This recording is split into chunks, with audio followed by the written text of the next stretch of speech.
কোরআনের কারণে এক বেটা বিয়ে করতে, এক সাহাবা বিয়ে করতে পারে না, শুধু কোরআনের কারণে আল্লাহ নবী বিয়ার ব্যবস্থা করে দিস। সুবহানাল্লাহ। আসতে গেছেন মনে হইতেছে এটা কোনো গল্প, এটা বুখারী শরীফের হাদিস। এটা এই যে যেটা কমু সহিহ বুখারী হাদিস নাম্বার 5030 নাম্বার হাদিস, 5030 না। আপনার চিন্তা করেন মাঝে মাঝে এটাও কি হাদিসে আইব? হ্যাঁ, হাদিসই তো আইছে। নবীজি সাল্লাল্লাহু আলাইহি সাল্লামের কাছে এক মহিলা আসার পর কয়, ইন্নী ওয়াহাবতু লাকা নাফসি ইয়া রাসূলুল্লাহ, হুজুর আমি আপনারে দান করে দিছি, আমি নিজের আপনার কাছে দান করে দিছি। নবীজি কয়, তাই নাকি? কয় হ্যাঁ। তো আল্লাহ নবী সাল্লাল্লাহু আলাইহি সাল্লাম ওই মহিলার কথা শুনে নিচের দিকে তাকায় রয়েছে। এক সাহাবা দাঁড়ায় কয়, ইয়া রাসূলুল্লাহ আমি গরিব মানুষ। কিসে? কয় জাওয়িজনিহা ইয়া রাসূলুল্লাহ, হুজুর এই মহিলাটা আমার সাথে বিয়ে দিয়ে দেন, আমি গরিব মানুষ। আল্লাহ নবী কয়, বিয়ে করবা? কয় হ্যাঁ।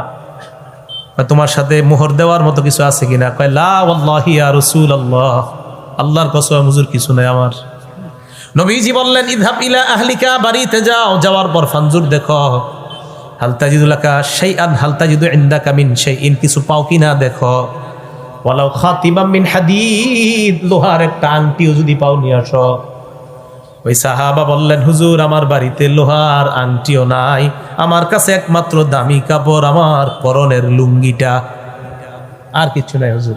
এটাই মানে লুঙ্গিটা একদম কম দামি, কিন্তু ওনার কাছে হুজুর এটাই আমার সম্পদ। নবীজি, আরে লুঙ্গি কেমনে দেই মোহর? এটা অর্ধেক যদি তোমার বিবিরে দাও মোহর, অর্ধেক তুমি রাখো, তো তোমারই তো চলতে কষ্ট হবে। নবীজি, আচ্ছা যাও এখন।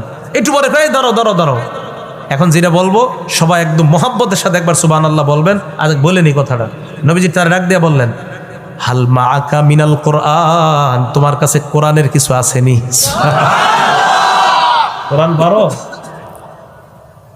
বিমাজা মাআকা মিনাল কোরআন, কোরআনের কিছু আছে কিনা তোমার কাছে? কয় হুজুর সূরাতুন কাযা ওয়া কাযা, ওই সূরাটা আমি পারি। আল্লাহর নবী কয়, কদ মাল্লাকতুকা হা বিমা মাআকা মিনাল কোরআন, শুধু কোরআনের ওই সূরাগুলা মুখস্থ থাকার কারণে এই সূরাগুলাই মোহর দিয়া এই মেয়েটা তোমার সাথে বিয়ে দিয়ে দিলাম।